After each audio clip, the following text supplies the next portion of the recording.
Kita lanjutkan dengan kisah Nabi Daniel. Ada pertanyaan di sini. Bismillahirrahmanirrahim. Ahsanallahu ilaikum wa hayyakumullahu ustadzi wa ahsana ilaikum wa hayyakum wa bayyakum. Law samahtum ustadzi wa indi su'al.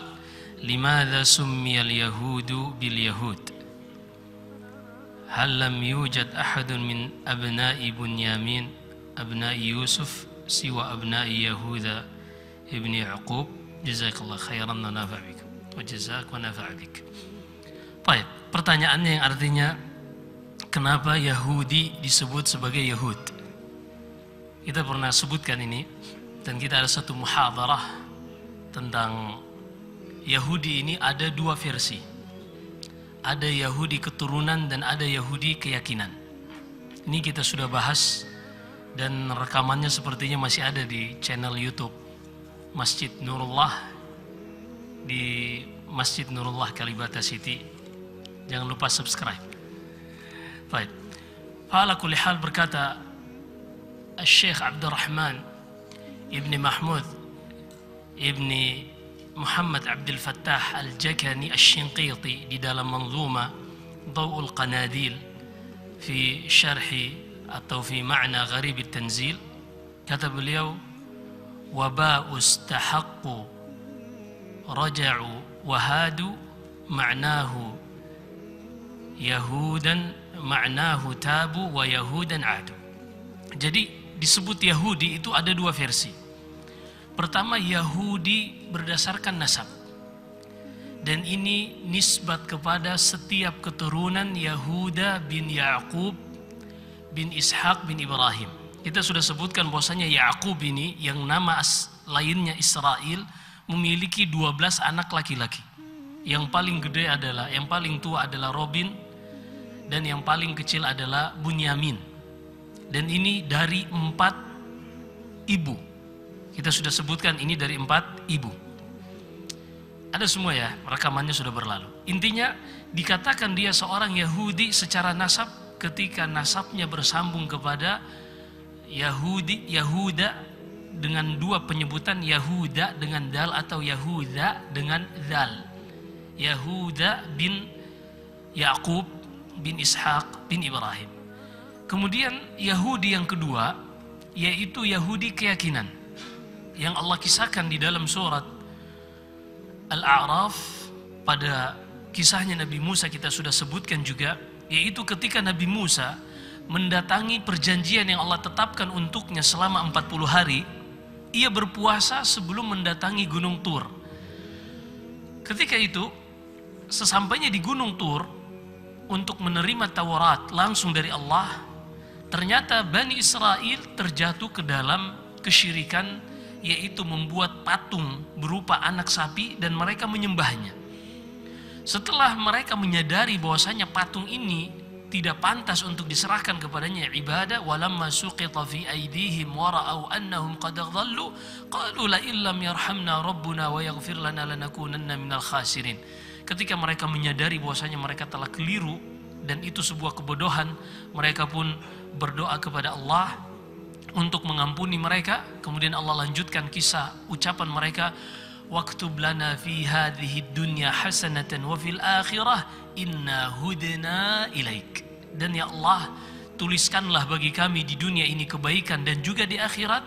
Inna hudna, sesungguhnya kami, hudna dari hada yahudu hudna, artinya kami tabu wa raja'u, kami bertobat kepadamu ya Allah. Jadi dari sinilah diambil nama Yahud, dan mereka menamakan diri mereka sendiri, bukan Allah yang menamakan Yahud. Demikian pula Nasara, mereka menamakan diri mereka Nasara, penolong Isa, bukan Allah yang memberikan nama mereka Nasara.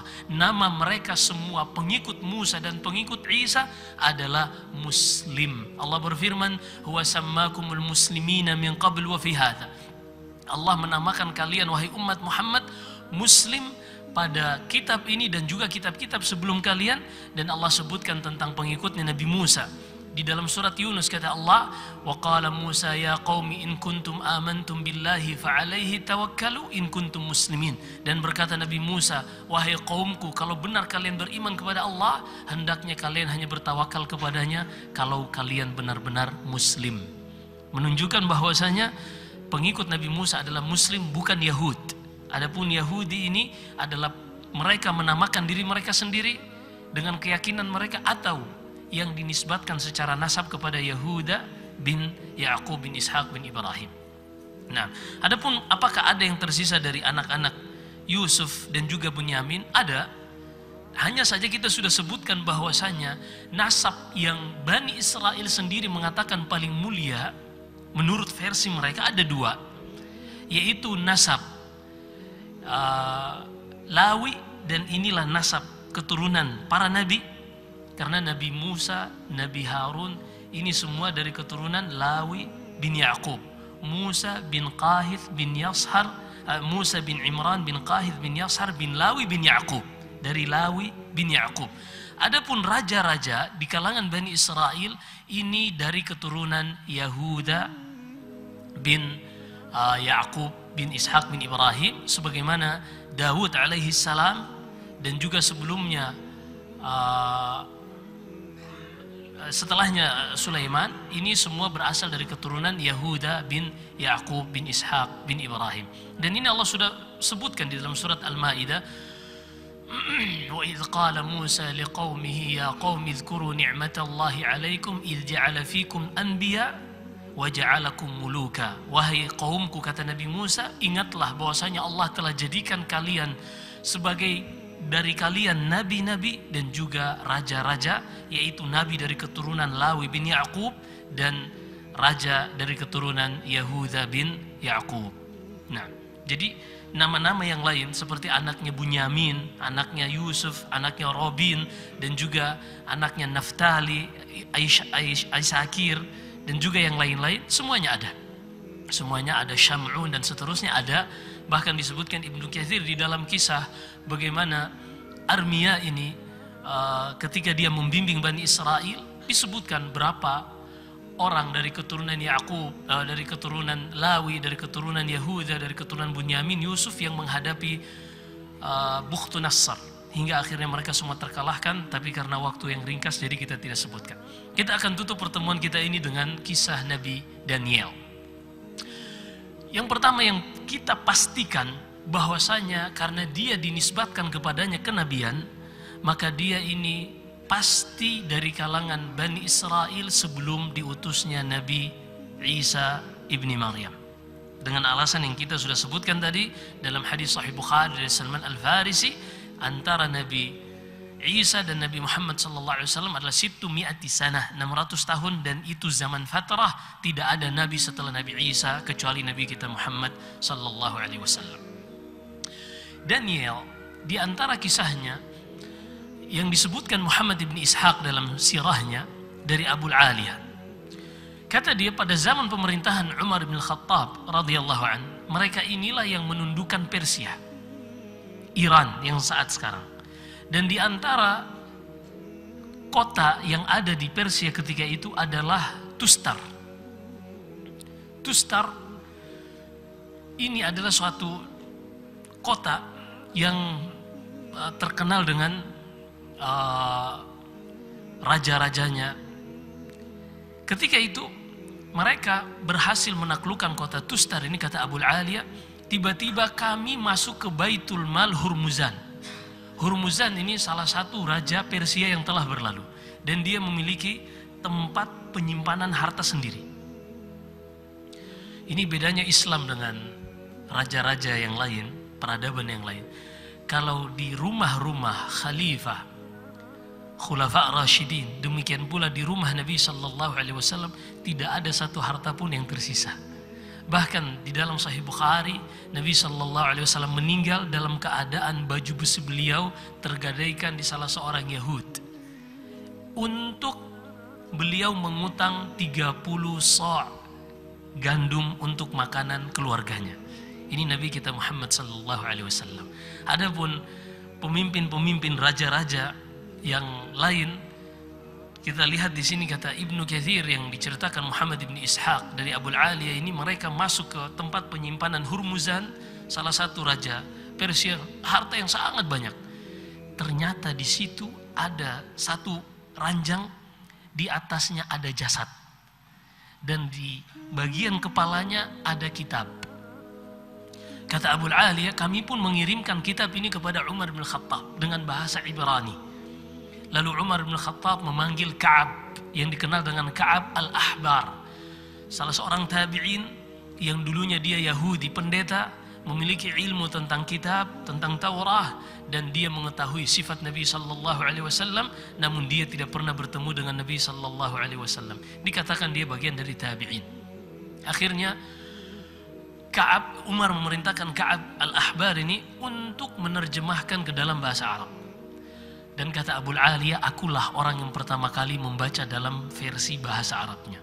Ternyata isi dari kitab Daniel adalah penjelasan tentang umat Muhammad sallallahu alaihi wasallam, apa yang akan terjadi, bagaimana sifat mereka, dan bagaimana mereka akan mendapatkan kesuksesan umat yang dirahmati oleh Allah Subhanahu wa taala, yaitu umat Muhammad sallallahu alaihi wasallam.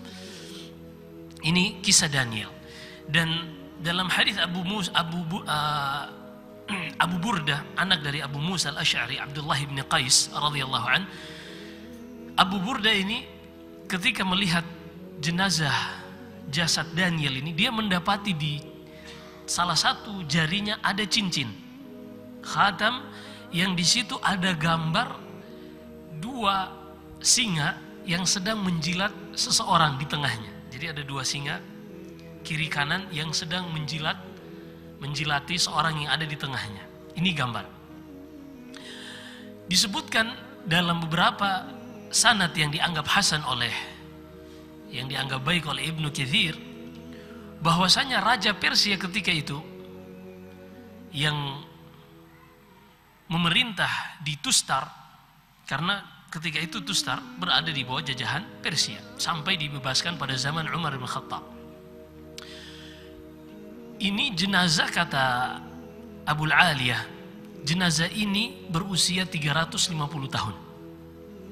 Tapi ini perkiraan dari rawi, bukan, tidak ada naskah atau apapun itu, prasasti dan seterusnya yang menyebutkan kapan jenazah tersebut meninggal. Sehingga kata Ibnu Katsir, maka di sini kalaupun dia Nabi Daniel, maka dia seharusnya meninggal lebih dari 600 tahun. Karena sebelum Isa bin Maryam. Adapun penyebutan 350 tahun kematian Daniel ini ijtihad dari yang meriwayatkan peristiwa ini. Baik.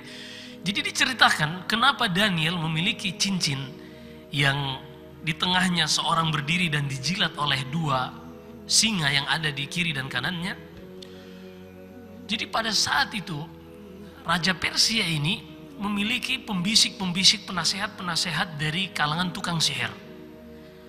Dan sebelum diutusnya Nabi sallallahu alaihi wasallam, para jin-jin itu masih bisa mencuri berita dari langit. Sebagaimana Allah kisahkan dalam surat Al-Jin, wa anna kunna naq'udu minha maqa'ida lis-sam'. Kata para jin, dahulu sebelum diutusnya Nabi sallallahu alaihi wasallam, kami memiliki tempat duduk-duduk di langit untuk mendengarkan berita dari langit.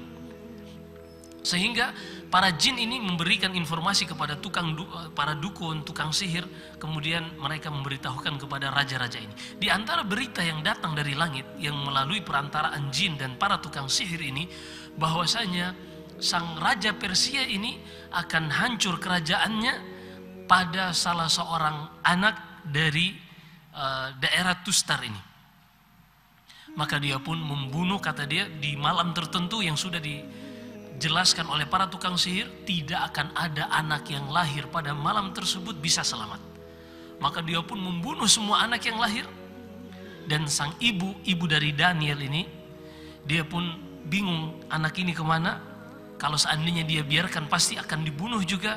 Maka ia melemparkan anak ini atau menaruhnya di tempat persembunyian singa. Dengan izin Allah Subhanahu wa ta'ala. Singa ini salah satu makhluk Allah Subhanahu wa ta'ala. Kalau Allah berkehendak, Allah akan menjadikan ia buas. Kalau Allah berkehendak, Bahkan anak monyet pun bisa dipelihara oleh singa. Dan ini ada yang mungkin pernah melihatnya. Dan diceritakan juga dalam peristiwa ketika Al-Hajjaj ingin membunuh Sa'id bin Jubair, tapi kisahnya ini dilemahkan oleh sebagian para ulama tentang singa ini tidak menerkam Sa'id bin Jubair. Tapi kita tidak akan bawakan dulu kisah ini, nanti ada pada tempatnya insyaallah. Fasyahid, singa ini adalah salah satu dari makhluk Allah, Allah yang mengaturnya. Ketika itu sang ibu ini meletakkan anak ini di tempat singa. Dan ternyata dengan izin Allah, singa ini justru hanya menjilat-jilati anak yang baru lahir ini, tentunya dengan izin dan rahmat Allah Subhanahu wa taala untuk Daniel, hingga akhirnya ibunya mengambil kembali sang anak ini setelah kondisi aman. Dan sejak saat itu Daniel ini akrab dengan para singa. Untuk membuat dirinya selalu ingat dan tidak melupakan jasa singa ini, yang karena dengan sebabnya ia tidak jadi dibunuh oleh Raja Persia pada zaman itu, ia pun membuat khatam, membuat cincin ini sebagai kenangan yang terus mengingatkan bahwasanya ia pernah diselamatkan oleh Allah dengan sebab singa ini. Dan ketika Abu Burda ibni Abi Musa al-Ash'ari radhiyallahu anil jami' mendapati jasad Daniel, dia mendapati cincin tadi dan dia yang memakainya. Ketika Abu Aliyah menceritakan tentang Daniel, rawi yang meriwayatkan dari Abu Aliyah bertanya, "Fama yadhunnuna fih?" Kenapa jasad ini tidak dikubur? Kenapa jasad ini tetap berada di atas ranjang? Kata Abu Aliyah, jasad para nabi tidak pernah dimakan tanah dan tidak akan pernah hancur. Demikian ketetapan Allah. Tanah milik Allah, bumi, proses oksidasi, penghancuran, semuanya milik Allah dan Allah yang mengatur.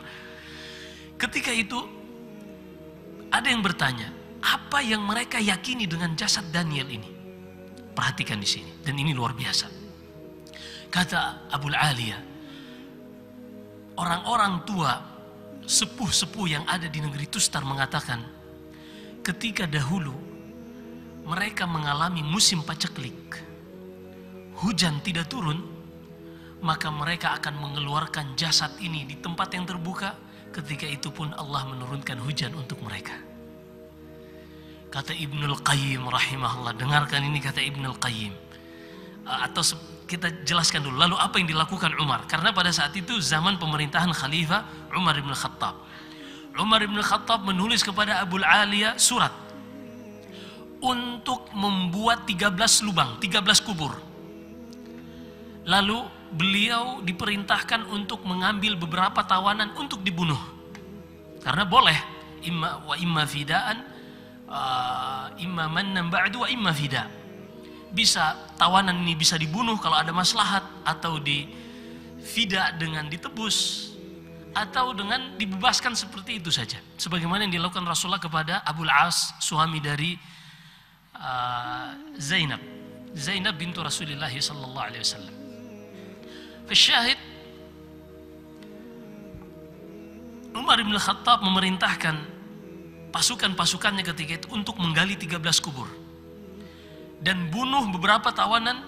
Kemudian di malam hari kuburkan di salah satu kuburan tadi jasad Daniel, dan kuburan-kuburan yang lain jasad dari tawanan-tawanan yang dibunuh tadi. Apa tujuan Umar? Agar tidak ada yang mengetahui mana kuburan Daniel. Begitulah sahabat memahami dari Rasulullah bahwasanya jasad orang-orang saleh ini di antara sebab kesesatan orang-orang Yahudi yang mereka meyakini bahwasanya jasad ini bisa memberikan keberkahan dan bisa menolak dari mereka keburukan. Lalu bagaimana dengan apa yang diceritakan oleh sepuh-sepuh Tustar, bahwasanya Daniel ini ketika mereka mengalami musim paceklik, hujan tidak turun, lalu mereka mengeluarkan jasad ini ke tempat terbuka dan hujan turun. Ini disebutkan Ibnul Qayyim di antara fitnah, ujian yang Allah berikan kepada siapa saja yang berpaling dari hidayah dan petunjuk Allah Subhanahu wa taala dan syariat Allah Subhanahu wa taala. Dan ini bukan sesuatu yang aneh dalam sunnatullah. Karena di hari kiamat kelak Allah akan memberikan kemampuan kepada Dajjal untuk membunuh seseorang kemudian menghidupkannya kembali. Wa ya'muru lis-sama'i fatumtir wa ya'muru lil ardi fatunbit. Dajjal akan diberikan kemampuan Ketika itu dia memerintahkan kepada langit, dia mengatakan kepada orang-orang, aku adalah Tuhan kalian.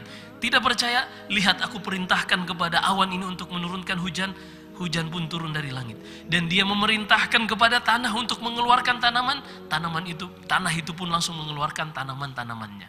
Jadi ini bukan sesuatu yang, tapi kan Ustadz itu terbukti. Allah berfirman, wa may ya'shu an dzikrir rahmani nuqayyid lahu syaitanan fahuwa lahu qarin wa innahum layasuddunahum 'anis sabili wa yahsabuna annahum muhtadun.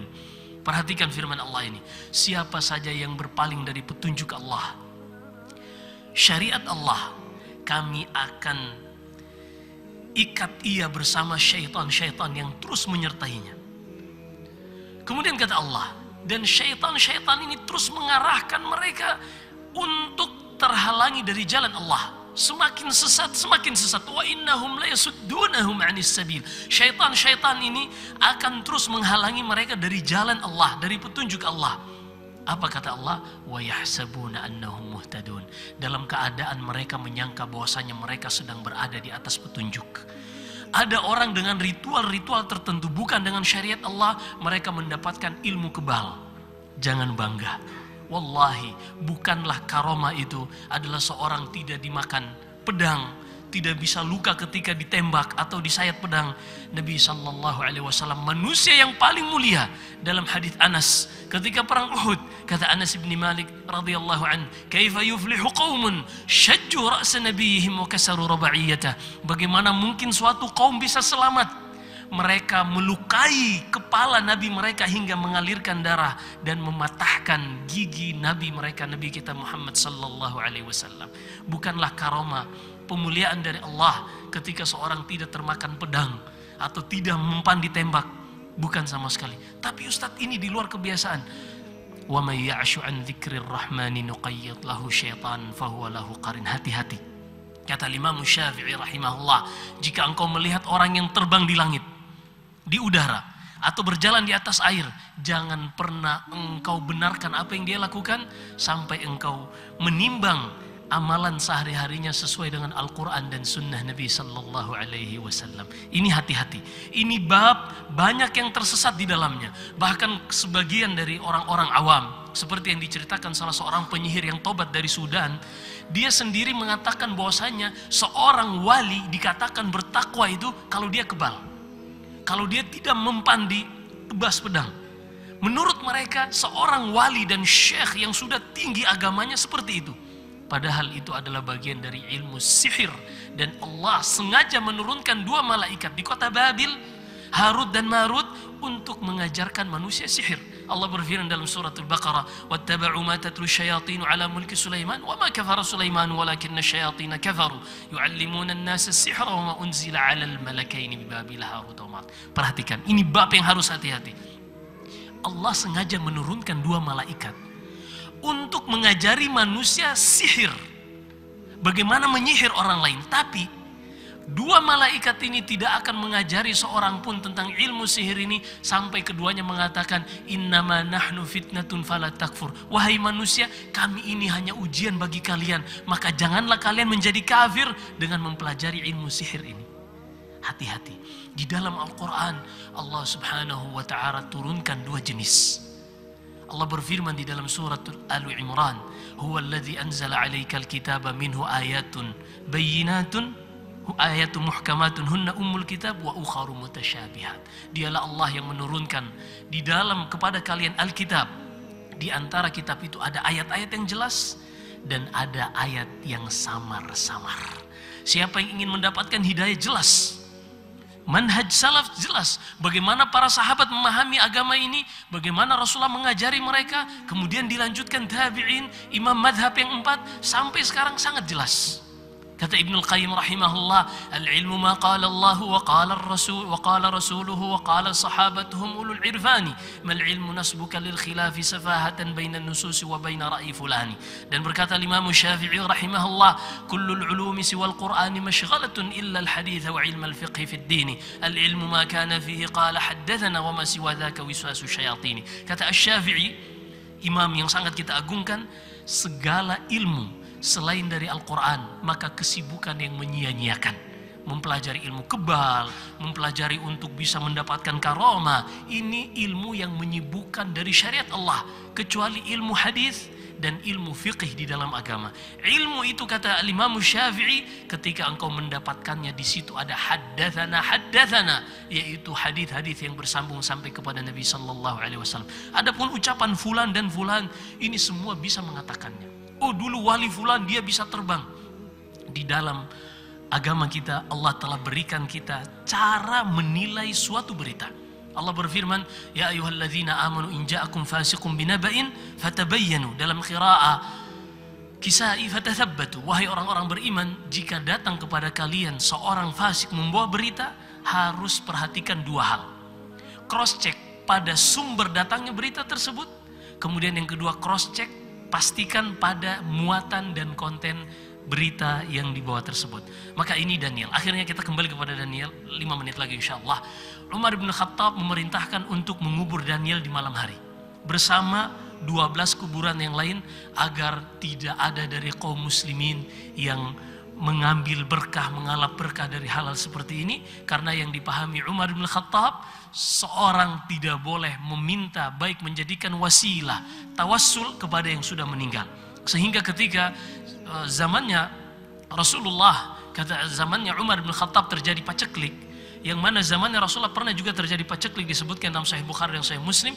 Pada zamannya Umar, kata Umar, ya Allahumma, dahulu ya Allah, dahulu ketika Nabi engkau masih hidup dan kami mengalami paceklik, kami meminta kepada Nabimu untuk meminta istisqa, meminta diturunkan hujan. Engkau pun memberikan hujan kepada kami. Dan sekarang kami meminta kepada engkau dengan paman Nabimu, yaitu Al-Abbas ibn Abdul Muttalib, yang ketika itu masih hidup. Lalu kata Umar, ya Abbas qum fad'u. Wahai Abbas, ayo bangkit dan mintalah kepada Allah agar ia menurunkan hujan kepada kita semua. Perhatikan, padahal ketika itu Umar berada di Madinah. Kalau memang disyariatkan bertawasul kepada orang saleh, ini Nabi sallallahu alaihi wasallam, tapi Umar mengetahui beliau sudah meninggal, beliau sudah menyampaikan risalahnya, dan beliau sudah mengajarkan umat tentang syariat Allah subhanahu wa ta'ala, dan tidak ada tabarruk atau bertawasul dengan orang-orang saleh ini. Maka Daniel pun dikuburkan, dan kata Ibnul Qayyim rahimahullah, alhamdulillah yang menemukan jasad Daniel ini atas perintah Umar bin Khattab, yang berjalan di atas manhajnya Rasulullah. Kalau seandainya didapati oleh kuburiyun, para pengagung kuburan, maka mereka akan berperang untuk mendapatkan jasa Daniel, ngalap berkah dari para nabi. Sehingga jangan heran kalau kita lihat ada yang menyebutkan di salah satu museum ada rambut Rasulullah. Wah, semuanya berlomba-lomba. Padahal hal seperti ini kita sudah dibimbing oleh Allah bagaimana menerima berita. Cross check, dari mana sumber rambut itu? Iya. Kok bisa-bisanya tiba-tiba ada di Turki? Lalu bagaimana dengan di Madinah? Pedangnya dan seterusnya. Betul, tubuh Nabi sallallahu alaihi wasallam semua berkah. Bahkan liur beliau, apa saja yang keluar dari tubuh beliau Allah jadikan berkah. Tapi dari mana sumber rambut itu? Apakah benar dari Nabi sallallahu alaihi wasallam? Kalau benar, kita akan bertabarruk, meminta berkah kepada Allah dengan benda-benda tersebut, sebagaimana kita bertabaruk dengan Hajar Aswad. Karena semua ini ada bimbingannya dari Rasulullah SAW. Adapun dengan hanya membawa sebuah rambut entah dari mana asal usulnya, ini yang tidak dibenarkan, dan ini hal-hal yang mengantarkan kepada ghulu. Dan di antara syariat Islam adalah bab saddu dzari'ah, menutup pintu kepada kejelekan. Dalam hadis Aisyah juga hadis Ummu Salamah, ketika Nabi sallallahu alaihi wasallam hendak meninggal pada sakit terakhirnya, beliau ketika itu demam sangat berat dan beliau menutupi tubuhnya dengan selimut. Ketika mulai gerah, beliau membuka kepalanya lalu mengatakan, la'anallahu al-yahuda wan nasara ittakhadhu qubur salihihim wa anbiya'ihim masajid. Allah melaknat orang-orang Yahudi dan Nasara karena mereka menjadikan kuburan nabi dan orang-orang saleh mereka sebagai tempat ibadah. Ini bukan dari syariat Rasulullah. Kata Aisyah, yuhadziru ma sana'u. Nabi SAW memperingatkan umat ini untuk tidak mengikuti cara beragamanya Yahudi, menjadikan kuburan sebagai tempat yang dikultuskan dan dianggap penuh berkah dan karomah. Nasallahu alaihi wasallam. Semoga Allah Subhanahu wa taala merahmati umat ini, merahmati kita semua, dan menjadikan kita hamba-hamba yang mau mempelajari dari kisah-kisah Nabi yang sebelumnya.